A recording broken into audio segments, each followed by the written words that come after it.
Class. आज हम पढ़ेंगे फर्स्ट क्लास का 5th चैप्टर। ठीक है, नैतिक शिक्षा की फर्स्ट क्लास की बुक का 5th चैप्टर पढ़ेंगे आज हम। ठीक है, जिसका नाम है काम से जीना चुराएं। क्या नाम है इसका? काम से जीना चुराएं। हमें इसके मायने पता चल रहे हैं, नाम लेते ही पता चल रहा है कि इस चैप्टर में क्या है कि हमें हमेशा अपने काम से जी नहीं चुराना चाहिए, हमें अपना काम हमेशा करना चाहिए। ठीक है, अब हम आगे पढ़ते हैं। किसी गांव में एक नमक का व्यापारी था। मतलब एक गांव में कोई गांव था जिसमें एक क्या था? व्यापारी था किसका? नमक का। वे पास के नगर से नमक खरीदता था। क्या नगर मतलब था? नमक को ढोने के लिए उसके पास एक गधा था। वे गांव में रहता था, नमक की व्यापारी करता था, और वे पास के नगर में शहर से मतलब एक नमक खरीदता था, और नमक ढोने के लिए उसके पास क्या था? गधा था। नगर तक पहुंचने के लिए कई जलधाराओं, छोटी नदी को पार करना पड़ता था। नमक तक पहुंचने के लिए उसे क्या करना पड़ता था? जलधाराओं और छोटी नदियों को पार करना पड़ता था। एक दिन वह व्यापारी खरीद के वापस लौट रहा था। एक दिन खरीदारी करके व्यापारी वापस लौट रहा था। गधे पर नमक के बोरे लदे हुए थे। एक दिन क्या कर रहा था व्यापारी? वो वापस लौट रहा था खरीदारी कर और गधे पर क्या था? नमक के बोरे लदे हुए थे। जब एक छोटी नदी को पार कर रहा था, जब वो गधा एक नदी को पार कर रहा था, छोटी सी नदी को, तो दुर्घटनावश गधा फिसल गया। दुर्घटना में क्या हुआ? गधा फिसल गया और जलधारा में गिर गया। जलधारा मतलब पानी की छोटी सी नदी में वो गिर गया, गधा जब वो उसे पार कर रहा था। ये दुर्घटना हो गई थी। पानी में बहुत सा नमक घुल गया था। पानी में क्या हुआ था? बहुत सारा नमक जो था घुल गया था। जब गधा खड़ा हुआ तो उसने अपने आप को बहुत हल्का महसूस किया। जब गधा खड़ा हुआ तो उसने अपने आप को क्या करा? बहुत हल्का महसूस करा। ठीक है, अब हम आगे बढ़ते हैं। बस उसी दिन से जब वे व्यापारी नमक खरीद कर नगर से वापसी लौटता तो वह गधा जानबूझकर बीच रास्ते में किसी न किसी जलधारा में लड़खड़ाकर गिरने लगा।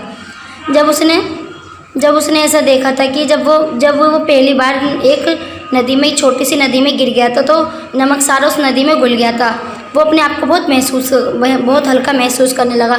बस उसी दिन से वो गधा जो था, अब वो बस उसी दिन से उस व्यापारी को नमक जब खरीद के वापसी लौटता था तो जानबूझकर गधा क्या करता था? बीच रास्ते में जलधारा जो होती थी उसमें गिर जाता था, और वो बार बार ऐसा होने लगा।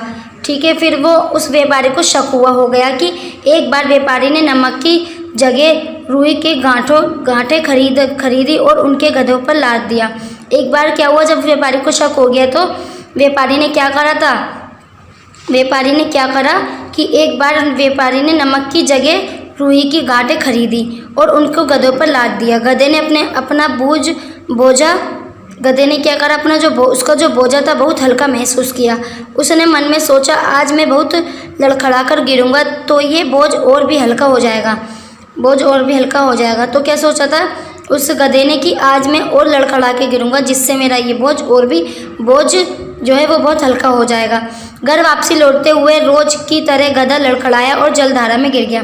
घर वापसी लौट रहे थे जब व्यापारी और गधे, तो वो रोज की तरह लड़खड़ाया और जलधारा में गिर गया। लेकिन हाय जब गधे ने उठने की कोशिश की तो बोझे ने गधे को फिर नीचे खींच लिया। जब वो जलधारा में गिर गया तो लेकिन क्या हाय बोला कि जब गधे ने उठने की कोशिश की तो उसको जो बोझे ने गधे को नीचे फिर खींच लिया। रुई ने पानी को सूख लिया था और भारी हो गई थी। व्यापारी ने गधे को उठकर चलने के लिए अच्छी तरह पिटाई की।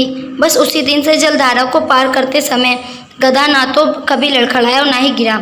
मतलब वो जब वो गधा पानी में गिर गया तो जब उसने वो जो उठा तो उसके जो बोझ ने उसे दोबारा नीचे खींच लिया था।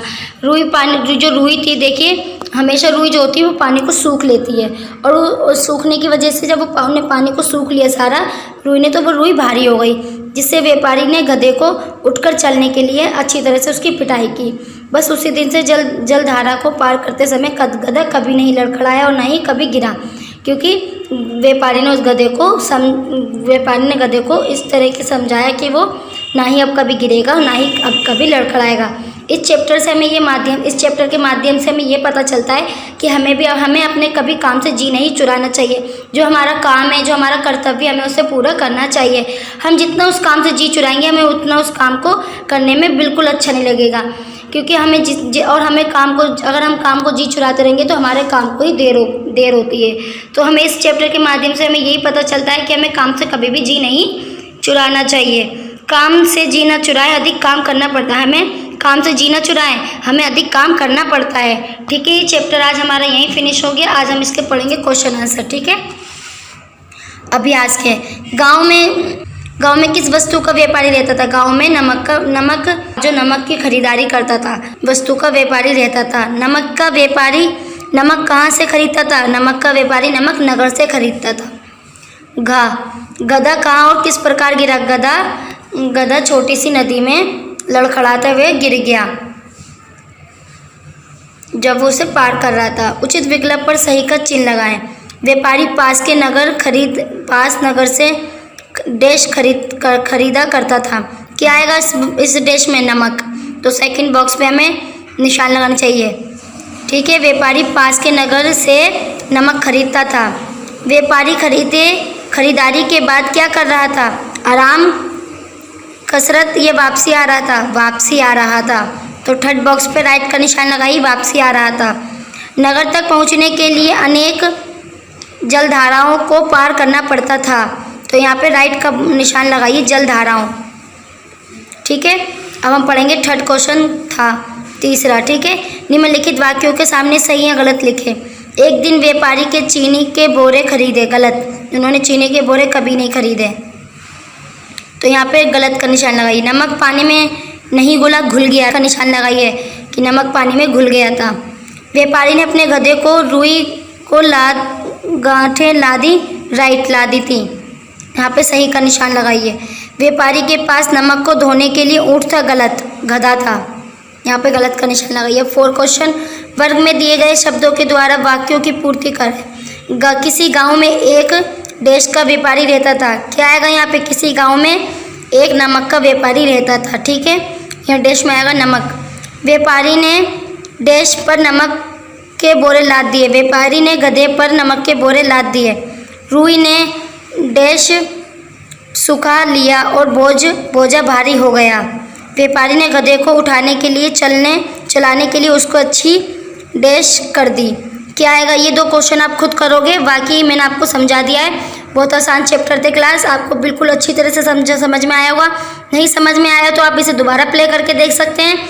दोबारा प्ले करके आराम से देखिए, समझिए, और इसके क्वेश्चन आंसर आज की कॉपी में, आज की डेट में, तारीख में आज को आपको पूरा करना है। इसकी बुक भी फिल करनी है, और आपको जब हम स्कूल बुलाएंगे कॉपियाँ चेक करवाने को, तो आपको ज़रूर आना है। ओके, आज का ये चैप्टर हमारा यहीं ख़त्म हुआ, समाप्त हो गया। ठीक है, घर में रहिए, सुरक्षित रहिए और हमेशा पढ़ते रहिए। और इस चैप्टर में जो समझाया गया है उसे पढ़िए, क्योंकि आपके पेपरों में यही सब आएगा। ठीक है, घर में पढ़िए, समझिए और घर से बाहर ना जाइए। ठीक है, हमें हमेशा काम से जी नहीं चुराना चाहिए। और आप अब घर में सही से बैठकर पढ़ाई करिए, इस चैप्टर को समझिए और इस बुक को फिल करिए। और आज की तारीख में इसको बुक में भी फिल करना है और कॉपी में भी फिल करना है आपको। ठीक है।